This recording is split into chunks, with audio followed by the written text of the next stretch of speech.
à vos questions. Et avant de commencer, je voudrais vraiment remercier M. Giraud qui, depuis le début, a joué le jeu sur ce rapport, sans même savoir d'ailleurs finalement ce que nous allions dire dans le rapport, mais qui depuis le début a joué le jeu et a donné son accord pour que nous puissions le présenter ici. Et je vous avoue que quand on a décidé de travailler sur femmes et automobiles, c'était aussi dans la perspective du mondial de l'automobile, parce qu'on savait que ça allait donner un peu de relief au sujet et ça allait permettre de l'illustrer. On a fait donc plusieurs auditions. On était parti sur des sujets extrêmement classiques, sur évidemment tous les stéréotypes, pour aboutir à un rapport qui, en fait, on va dire, pose 3 ou 4 questions principales. La première question qui est abordée par ce rapport concerne la réussite au permis de conduire. D'ailleurs, ça a beaucoup occupé la presse ces derniers jours. Il y a 10 points d'écart sur le taux de réussite au permis de conduire entre les hommes et les femmes, au détriment des femmes. 10 points qu'on n'arrive pas à expliquer. Parce que si on regarde le taux de réussite au code, c'est le même. Si on regarde le taux de réussite sur d'autres formes de permis, par exemple le permis poids lourd ou le permis moto, c'est le même. Par conséquent, sur les voitures, on ne sait pas l'expliquer. Alors on a posé la question au délégué interministériel à la sécurité routière, qui n'avait pas de statistiques qui permettaient de comprendre cette réalité. On a posé la question aux moniteurs d'auto-école qui non plus n'avaient pas de réponse. Quant aux inspecteurs du permis de conduire, ils ne sont pas venus au Sénat quand on les a invités et ils n'ont pas répondu à nos questions. Donc, je ne peux malheureusement pas vous expliquer concrètement pourquoi les femmes réussissent moins que les hommes au permis de conduire. Par contre, ce que je peux vous dire, c'est que le délégué interministériel à la sécurité routière s'est engagé à faire une étude spécifique sur cette question et à nous apporter des données chiffrées un peu plus objectives, par exemple en fonction des lieux géographiques, des origines sociales ou du sexe de l'examinateur, tout simplement, pour tenter de comprendre cette réalité. Deuxième élément, deuxième paradoxe, vous le connaissez celui-là, c'est l'accidentologie.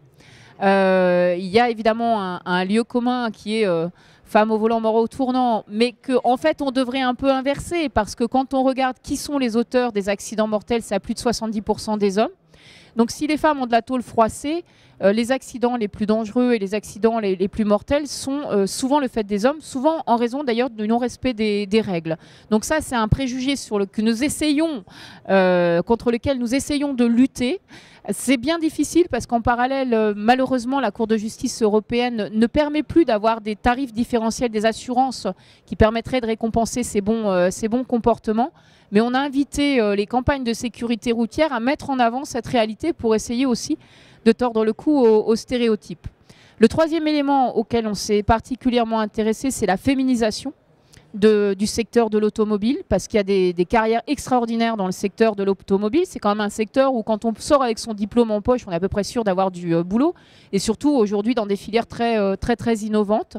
Mais dans l'automobile, comme dans beaucoup de filières techniques d'ailleurs, il y a peu de femmes qui s'orientent dans ces secteurs. Donc là, on a mis en avant dans le rapport toutes les initiatives qui sont prises par les entreprises.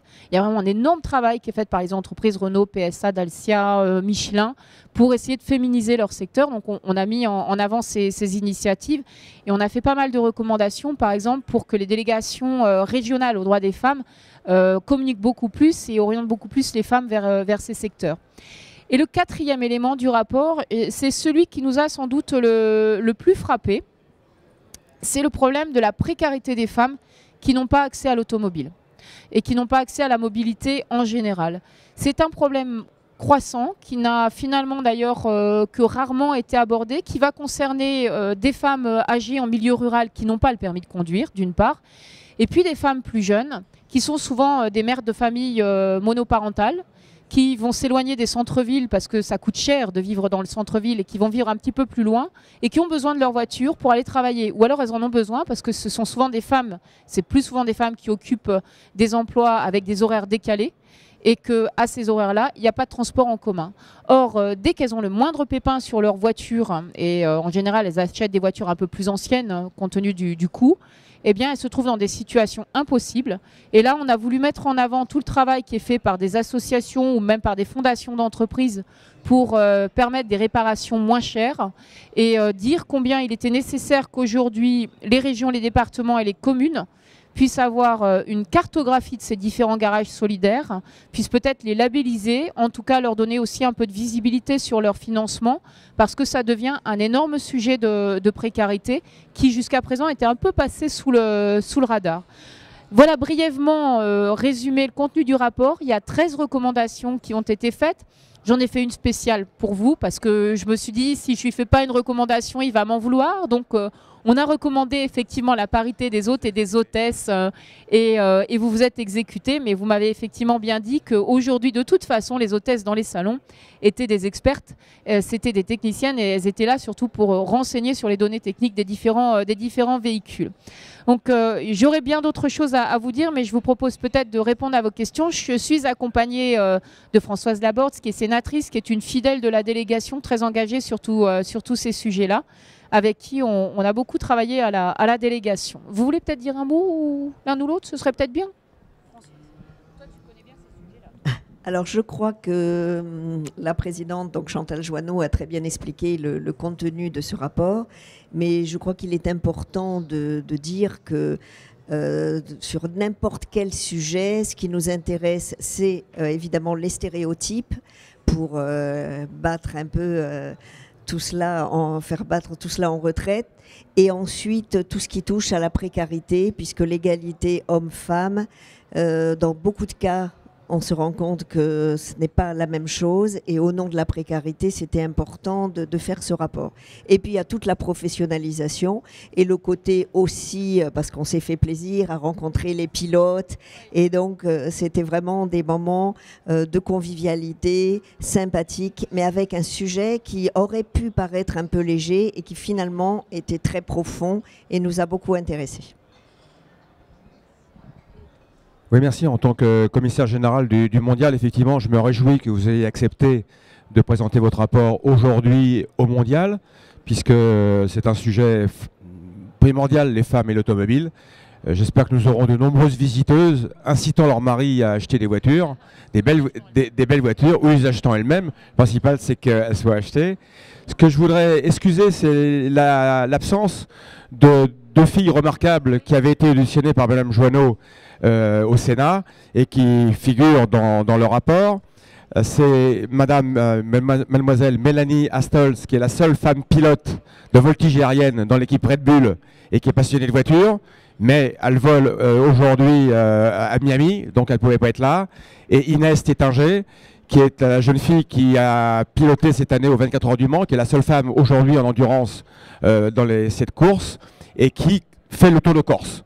Donc elle ne pouvait pas être là et je lui ai souhaité il y a 5 minutes bon courage et j'espère qu'elle se classera bien. Mais en tout cas, donc je vous incite à lire le rapport et effectivement il y a une recommandation qui est déjà appliquée, vous l'avez dit, car les hôtesses sur les stands, ce sont des professionnels de l'automobile, elles sont là pour renseigner le client sur les tarifs, les options qu'on peut avoir sur les différentes voitures. Voilà, je laisse le micro à vos questions.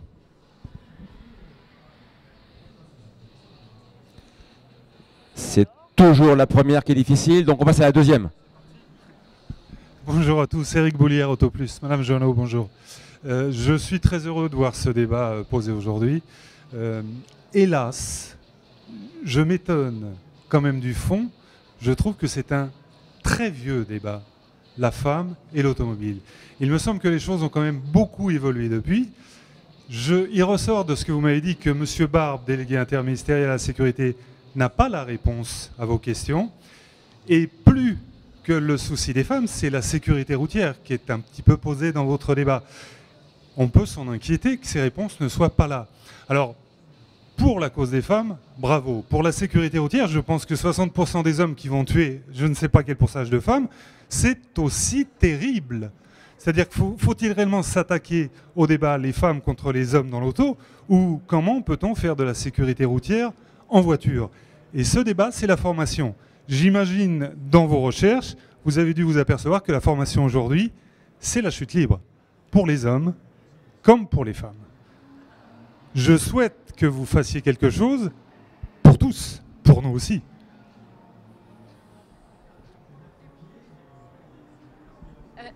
C'est une délégation à l'égalité. Donc, par conséquent, en général, quand on agit pour les uns, on agit pour les autres. Ce qui est intéressant dans le travail, effectivement, qui a été mené, c'est ces deux éléments. Cet élément qui est que les femmes réussissent moins au permis, et qu'en même temps, une fois qu'elles l'ont, elles respectent plus les règles, et finalement, l'accidentologie, en tout cas, est moins grave quand ce sont des femmes. Donc ce travail-là, c'est très dommage qu'on n'ait pas réussi à expliquer ces différences de taux, parce que finalement, ce qui est grave, c'est de constater que la délégation interministérielle ne s'y était pas intéressée et qu'elle n'avait pas creusé le sujet.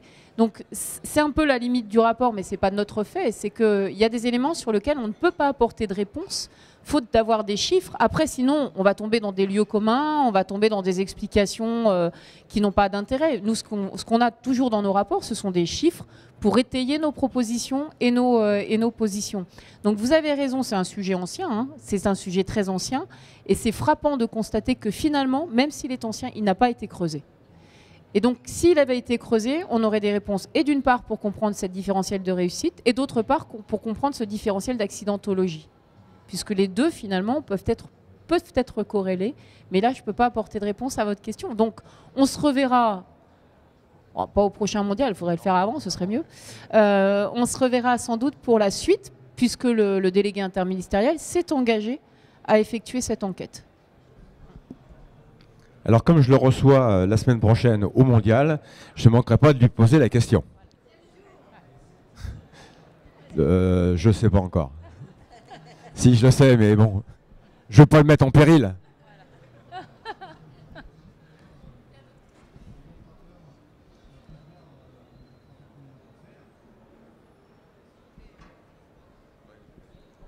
Une question ? Non, non, pas du tout. Qui veut poser une question ? Ah, Pierre. J'ai l'impression que ça ne marche plus. Les rapports sont très bien. Il ne marche plus ?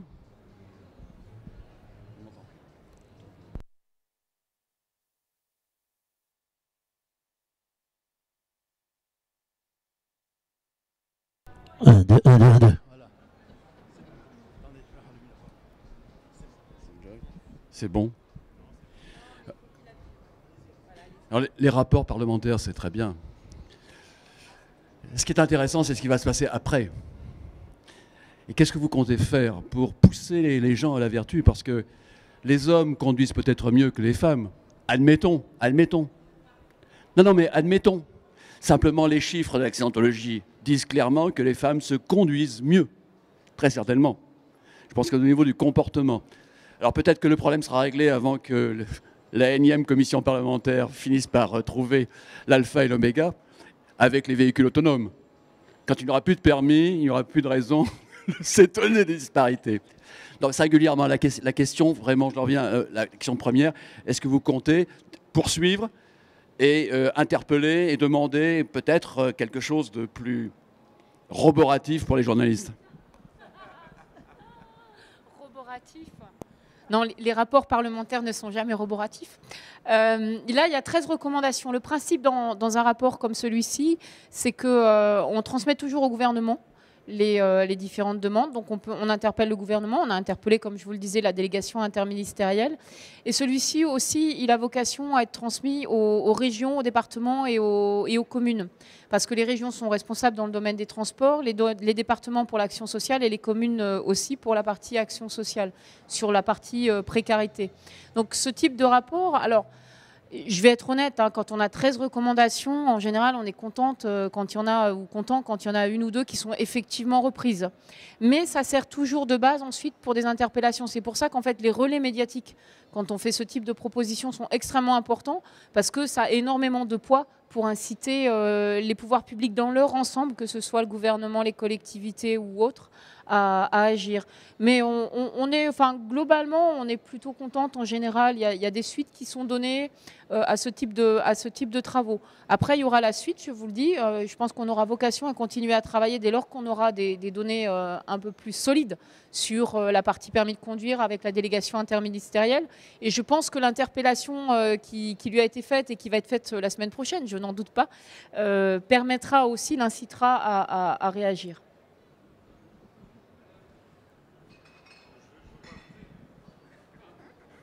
pas abuser, mais c'est quelque chose qui m'intéresse franchement. C'est pas du lobbying non plus, mais dans 2 semaines, lisez un article qui va sortir dans AutoPlus qui concerne la sécurité routière. Vous serez peut-être étonné des résultats.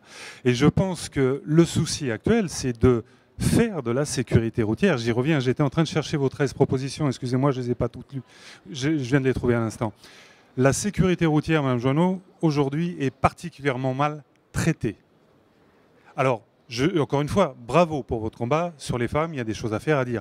Le fait qu'elles réussissent moins au permis, je ne vois pas où est le souci. Je ne vois pas où est le souci. Ah, oui, mais si on parle d'argent et de sécurité, de nouveau, on va prendre 2 rails différents. Donc, le souci n'est pas là. Le souci, c'est sur la route. Est-ce que les hommes vont un jour, enfin, bien se comporter? Alors, ce n'est pas une question de conduite ou d'accident. Voilà, il y a du comportement, c'est certain, mais j'ai beaucoup de mal à comprendre pourquoi s'interroger.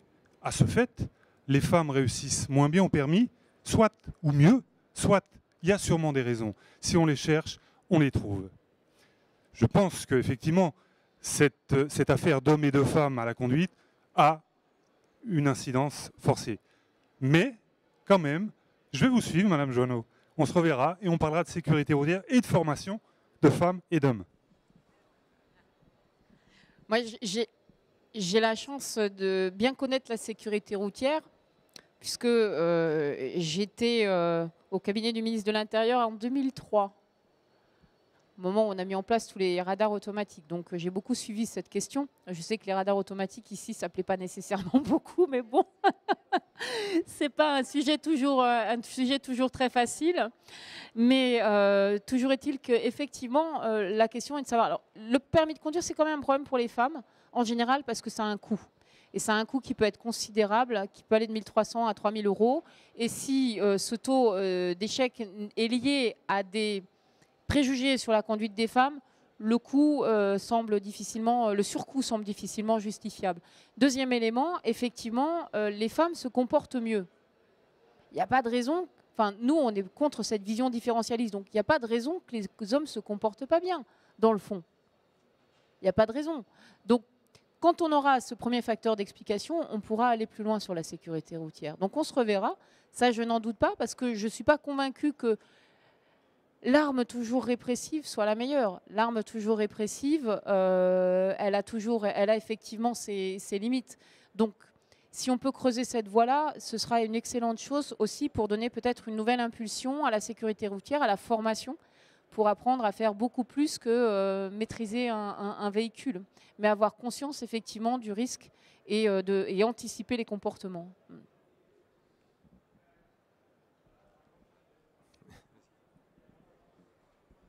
Christophe Passier, Fédération française du sport automobile. Voilà, on est sur la zone sport, donc voilà, je pense qu'il était sympa aussi de parler des femmes et du sport automobile. Donc on va suivre de très près vos 13 propositions et on va les étudier. Et sachez que déjà nous, dans les formations mécaniques, dans les formations de brevets professionnels, il y a déjà beaucoup de jeunes femmes qui viennent. Et voilà, on suivra ça de très près et on appuiera votre démarche, notamment de formation, parce que nous sommes aussi convaincus que la formation, la prise de conscience du risque, et voilà, et des dangers de la route, ça peut être fait aussi à tous les niveaux et via le sport automobile dans des sites encadrés. Ça marche, hein. Là, vous trouverez différents chiffres dans le rapport sur la féminisation des différentes filières, mais ce qui est formidable, c'est de voir que ça marche, hein. Les entreprises qui ont vraiment mis en place des dispositifs, aujourd'hui, ça fonctionne extrêmement bien. Alors, on est un petit peu, effectivement, on souffre du manque d'orientation des jeunes femmes vers les filières techniques et scientifiques en général. Ce n'est pas propre au secteur de l'automobile, hein, on constate ça dans tous les autres secteurs, puisqu'elles sont en moins de 30% dans ces filières. Donc, c'est pas spécifique à l'automobile. Mais les entreprises que je citais tout à l'heure, qui ont mis en place des politiques extrêmement volontaristes, ça fonctionne. Alors, on fait des propositions très concrètes, par exemple, pour que dans les centres de formation, les CFA, qui relèvent des régions, on investisse bien pour avoir du matériel, surtout des équipements, enfin on pense aux vestiaires en particulier, spécifiques hommes-femmes. C'est un point tout bête, mais ce n'est pas le cas partout. Il y a encore des CFA où on n'a pas effectivement de vestiaires séparés. C'est vrai aussi pour des entreprises ou des PME. Une PME n'a pas toujours les moyens d'investir dans ces équipements spécifiques. Or, il existe des aides publiques, soit des aides d'État ou des aides des régions. Donc on le signale, on essaye de mettre en avant. Ça paraît tout simple, mais ça peut être un véritable frein pour une entreprise. Alors j'en profite pour signaler que durant le mondial, il y a plusieurs sociétés qui sont engagées à embaucher du personnel, parce que les métiers de l'automobile ont besoin de personnel. Donc c'est le cas du CNPA, par exemple, qui s'est engagé à embaucher 1000 personnes, voitures noires aussi, 1000 conducteurs. Donc j'espère qu'il y aura une parité et qu'il y aura 500 hommes, 500 femmes. Et comme ça, vous serez satisfaite. Mais au moins, c'est bien parce qu'effectivement, on peut venir trouver du travail au mondial. Donc c'est encore une particularité de plus. C'est parfait. Voilà, s'il n'y a pas d'autres questions. Y a-t-il d'autres questions pour Madame Joanneau? Sinon, les rapports sont à vos dispositions. Est-ce qu'on pourrait imaginer que le mondial serait le premier salon automobile dans le monde où les femmes ne seraient pas objectisées, c'est-à-dire transformées un peu à l'insu de leur plein gré, parce que ça a choqué pas mal de mes amis qui découvraient la voiture, ouais, ici exactement. Ils disaient que c'est quand même un tout petit peu décalé par rapport à la réalité et à la voiture de demain. Alors, soit tu étais absent quand on a parlé tout à l'heure, soit tu n'as pas regardé tous les stands, mais on en a parlé, y compris Mme Joanneau, qui a constaté que sa préconisation numéro 10, alors j'ai pas mes lunettes, c'est écrit très petit. La recommandation 10, sensible à la question des stéréotypes et soucieuse de garantir la mixité et l'égalité professionnelle, la délégation soutient, dans le cadre des salons automobiles en général, le recrutement à parité d'hôtes et hôtesses, ainsi que le port de tenues vestimentaires qui ne réduisent pas la femme à un rôle de faire valoir l'automobile. Mais vous allez sur plusieurs grands constructeurs, ici dans ce hall 1, vous verrez des femmes qui sont habillées tout à fait normalement, qui ont des baskets aux pieds, qui ont des tablettes pour enseigner les clients pour choisir leur voiture. Voilà. Donc il y a quelques stands, mais là vous citez du doigt, c'est les Italiens. Ma italiano, c'est différent, quoi. Voilà. Alors, ceci dit, honnêtement, on vient de loin. On vient quand même de très très loin. Je vais vous raconter une petite anecdote. On a évidemment fait un article, enfin moi j'ai fait un article pour le blog, pour mon blog, et j'ai voulu l'illustrer, enfin on a voulu l'illustrer, et on a tapé sur Google « Femmes et voitures » en cherchant une image. Il faut descendre très très bas sur la page pour pouvoir essayer de trouver une image juste normale de femmes et voitures. Il y a quand même encore quelques clichés qui peuvent circuler sur Internet.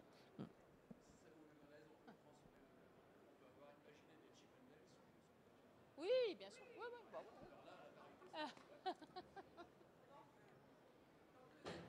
Bien. Dans 2 ans, voilà. Merci encore de votre accueil. Donc voilà le rapport avec les 13 recommandations. On aurait voulu en faire 12 ou 14, mais il y en a 13. Et merci à la Fédération française du sport automobile de nous avoir accueillis sur le stand et de mettre les sièges à notre disposition.